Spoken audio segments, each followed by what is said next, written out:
प्रिय विद्यार्थियों, आज हम इस ऑनलाइन क्लास में कौटिल्य के सैन्य बल के बारे में विस्तृत रूप से चर्चा करेंगे। कौटिल्य के अनुसार सैन्य बल को राज्य के लिए बहुत आवश्यक मानता है। अन्य भारतीय आचार्यों की भांति कौटिल्य भी चतुरंगी सेना का समर्थन करता है।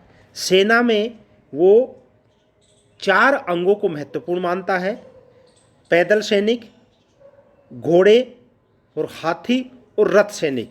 इन 4 बलों में कौटिल्य ने हस्तबल अर्थात हाथियों की सेना को सर्वाधिक अधिक महत्व दिया है। पैदल सैनिकों में वंशानुगत सैनिक और वैतनिक सैनिक में श्रेणीगत और मित्र और कबायली सैनिकों को मानता है। उसमें कौटिल्य के पश्चात वाले भी पूर्वतः को उचित मानते हैं। उनका विचार है कि सेना मुख्यतः क्षत्रिय वर्ग की होनी चाहिए, किंतु आवश्यक होने पर उसमें शूद्र और वैश्य को भी सम्मिलित किया जाना चाहिए। ब्राह्मणों को वह सैनिक सेना के लिए उपयुक्त नहीं मानता। उसने सेना के चारों अंगों की सुदृढ़ता को आवश्यक माना है। अस्त्र शस्त्र और नियमित रसद और अन्य सभी प्रकार की सामग्रियों पर बल दिया। इस आधार पर हम कह सकते हैं कि कौटिल्य ने अपने सैन्य संबंधी जो विचार दिया है उसको वर्ण व्यवस्था से भी जोड़कर देखा है। उनका मत है कि ब्राह्मणों को कभी भी सेना में नहीं लेना चाहिए, क्योंकि ये युद्ध नहीं कर सकते। इसलिए उन्होंने क्षत्रिय, शूद्र और वैश्य ये तीनों को ले लेने चाहिए, लेकिन ब्राह्मण कभी भी युद्ध के लायक नहीं है। ये अपने अर्थशास्त्र के सिद्धांत में उन्होंने सैन्य बल के अंतर्गत उल्लेख किया है। कौटिल्य के अनुसार शत्रु के विरुद्ध युद्ध करने में राजा के पास 3 शक्तियां होनी चाहिए: उत्साह शक्ति, प्रभाव शक्ति और मंत्र शक्ति।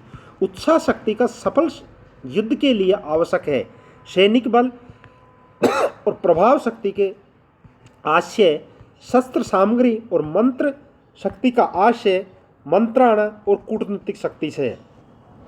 कौटिल्य के अनुसार ये तीनों शक्तियां अपने में अलग अलग महत्व रखती है। यदि राजा उत्साही, वीर, शक्तिशाली और युद्ध कला में प्रवीण होता है या प्रभाव शक्ति और भौतिक साधनों में अशक्त है, तो भी वह युद्ध में विजय प्राप्त हो सकता है। यदि उसमें उत्साह शक्ति नहीं है, केवल प्रभाव शक्ति है, तो प्रचुर साधन होते हुए उसे शक्तिशाली राजा द्वारा पराजित किया जा सकता है। भौतिक साधनों के अभाव में मंत्र या सलाह शक्ति व्यर्थ है। इस प्रकार इन तीनों शक्तियों में कौटिल्य ने उत्साह शक्ति को सबसे ज़्यादा प्राथमिकता दी।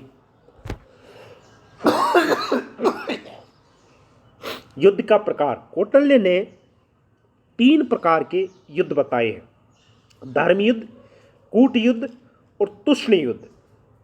यह पूर्ण रूप से इन तीनों को विस्तृत रूप से व्याख्या करता है। धर्म युद्ध वह युद्ध होता है जो विधिपूर्ण घोषित होता है, जिनमें दोनों पक्ष की सेनाएं युद्ध स्थल में नियमानुसार संघर्ष करती है। इस युद्ध के कुछ नियम हैं, जैसे रणभूमि में शरण में आ गए शत्रु को नहीं मारना, स्त्रियों पर हाथ नहीं उठाना, सूर्यास्त के बाद में युद्ध का बंद कर देना।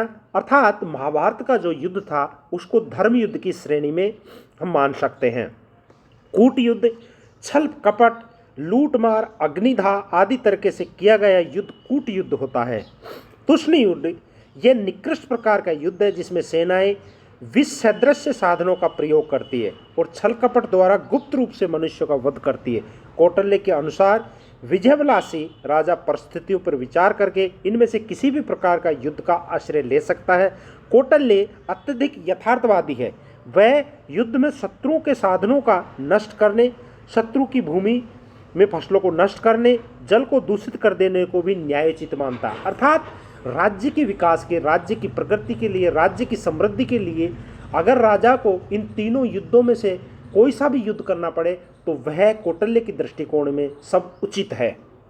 दूत व्यवस्था: कौटिल्य ने न केवल युद्धकालीन सैनिक वैदेशिक संबंधों और शांतिकालीन साधनों को विवेचन किया है, बल्कि उन्होंने दूत भेजने और गुप्तचर व्यवस्था को अपनाने का सुझाव दिया। कौटिल्य के अनुसार विभिन्न राज्यों में गुप्तचर भेजने पर उन राज्यों की स्थिति नीति का ज्ञान प्राप्त करने और उनके अनुकूल, अपने हित के अनुकूल उनको अपना मित्र बनाना महत्वपूर्ण माना जाता है।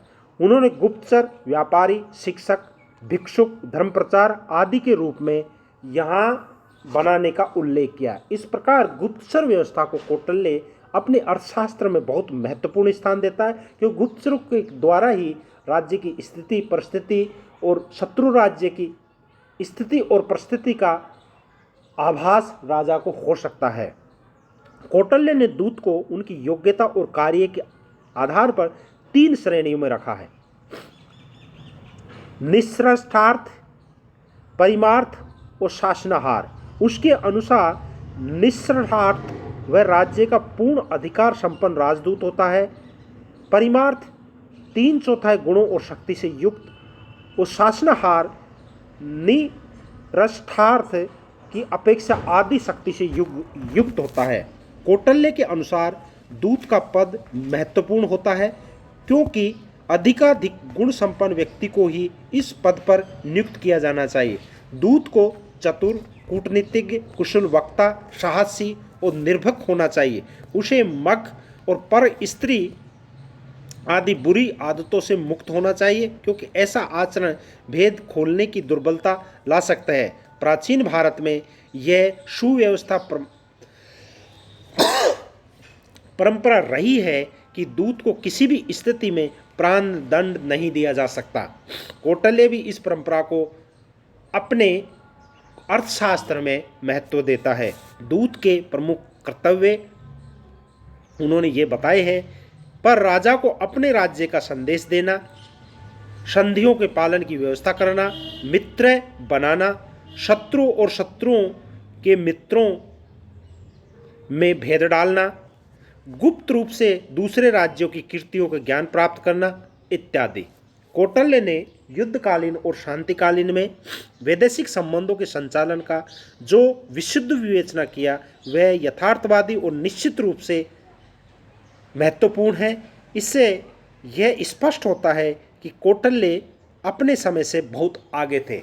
उन्होंने जो सिद्धांत दिए, जो दृष्टिकोण दिया, जो विचार दिए, वो आज भी उतने ही प्रासंगिक है उसने उस समय जो दिए थे। अर्थात विदेशी संबंध, विदेशों से संबंध स्थापित करने के लिए उन्होंने दूत व्यवस्था की जो बात कही है वो भी राजदूत में परिलक्षित होकर आज भारत अन्य देशों से संबंध स्थापित करने के लिए अपने राजदूत भी नियुक्त करता है। वो गुप्तचर के माध्यम से अन्य राज्यों से अपने